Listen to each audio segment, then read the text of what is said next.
What's up, everybody? This is your boy Montezi93, and I will be doing a 2021 mock draft for your Minnesota Fighting Vikings using the Pro Football Network mock draft simulator. It's the first time I've ever used this particular simulator, so I do appreciate your patience. There might be a hiccup or two here, but we'll definitely get it worked out.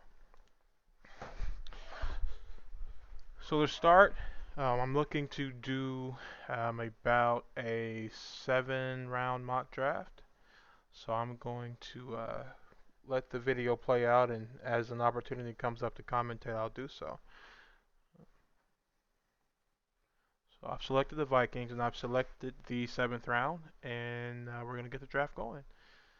Um, so keep in mind, we are drafting 14th, and I will make trades as I see fit. If the trade's bad, there's really no point in accepting it unless it benefits the Vikings. So there's a trade offer here from New Orleans, 29 and 61. Pick from Philly, 57, 70, and 139. Um, but we need help in the first round, so I'm going to go ahead and reject that trade as well. Okay, another offer from Washington, 19 and 74. Still going to go ahead and reject that. Yeah, we need help in the first round. I've got Trey Lance and Devontae Smith sitting here at 9 and 12. Um, it's a good time to draft Kirk's replacement, I think. But at the same time, Devontae Smith and Justin Jefferson, yes, sir. I'll definitely take that pairing. So, yeah, I'm thinking about Lance, but yeah, I just can't. I'll go ahead. We'll grab Devontae Smith. That's a good pick. Good value there at 14. So keep in mind, we do not have another first round pick or a second round pick, so we're going to have to wait for this to play out until we get to our next pick. But ideally, what I want to do as a Vikings fan is we were pretty crap up front, and I just want to get bigger and stronger. So you might see me take a lot of Big Ten and SEC guys. That's just how it is, man. Those are your power running kind of programs. No knock on the Big 12 or Pac 12, but they're not the SEC or Big Ten when it comes to running the football. So we'll see what comes up here in the next couple picks. So it looks like some of our needs are they have guard, defensive tackle, edge, safety, and offensive tackle. So I definitely agree with those. Like I said, we're pretty bad up front. Our backup swing tackle, Rashad Hill's leaving, and Riley Reef is going to be probably a free agent once he gets cut this offseason.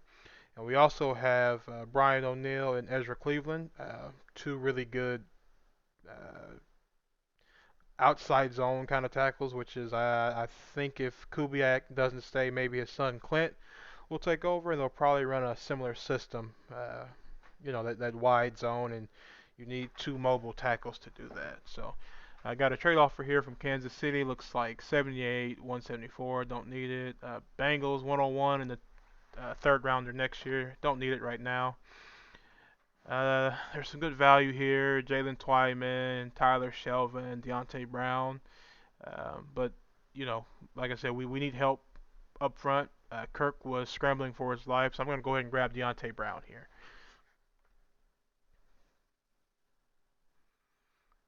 Okay, so we do have another pick coming up, pick number 90. And I see Twyman still there. There's a trade offer from San Francisco, 107 and a 2022 fourth rounder. I'll go ahead and pass. Not good enough value. Pick from Green Bay, 94 and a fourth rounder next year, and we have to give up the 154th pick, which I believe is in the fourth round. I don't think it's worth it, so I'll go ahead and pass on that. There's still some really good value here. Yeah, I'll spoil it. I picked Jalen Twyman. He's the best player available. He also at a position of need. So I'd be a fool to turn down some value like that. So I do believe we have a couple of fourth round picks coming up as well. And yeah, I'll look at the team needs again: guard, defensive tackle, edge, safety, offensive tackle. So we'll look to see if we can fill those needs there with the BPA. If not, we may have to forego BPA a little bit and get someone in a position of need. Really good trade offer from Philly. 133 and 139. We give up 109 in the seventh next year. That's a good trade. I'll take that. We get more picks this year. Yeah, help out the defense and the offense a little bit more. So with 115, there's Trey Sermon sitting there, Marvin Wilson from Florida State, Raheem Boyd. Um, yeah, but we've got the chef. Don't need a running back. We just grabbed a defensive tackle last round. Michael Pierce should be back next year, so I don't see the need in doubling up here. So let's see what kind of pick we got. So I think I went with Caden Stearns. We'll let the video play out just to be sure. Oh no, I picked the edge player first, Dio Ayan Ingbo. And I'm gonna butcher some of these names. I'm from Oklahoma. It's just the nature of where I live. I have a hard time saying some words. So um, yeah, we'll pick up that edge player from Vanderbilt. And then from there, we grabbed Cade Stearns with the 125th pick. So a good value. I mean, we could have probably got them both either way. Trade from the Giants, 127 to 175 for 125 and 204 from us. Uh,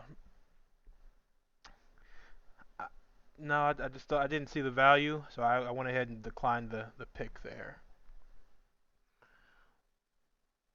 Okay, so we've got three picks in the fifth round. Actually four. Looks like 133. We'll grab. Oh, sorry, I jumped ahead of myself. Cade Stearns. We're in the fourth round still.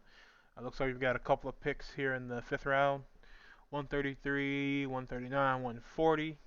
We got that pick in a trade earlier. Yeah, Alec Lindstrom, good pick.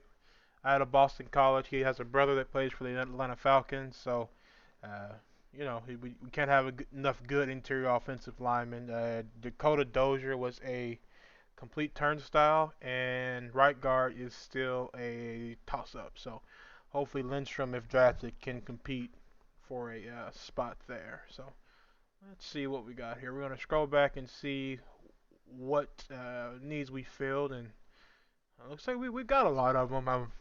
We drafted a center, drafted a guard, drafted an edge player, drafted a safety. Yeah, like I said, I just don't think we need um, to look for a starting offensive tackle, but this could be a good draft to get a backup of some kind. So that's good. We'll see what how the draft plays out for us, but um,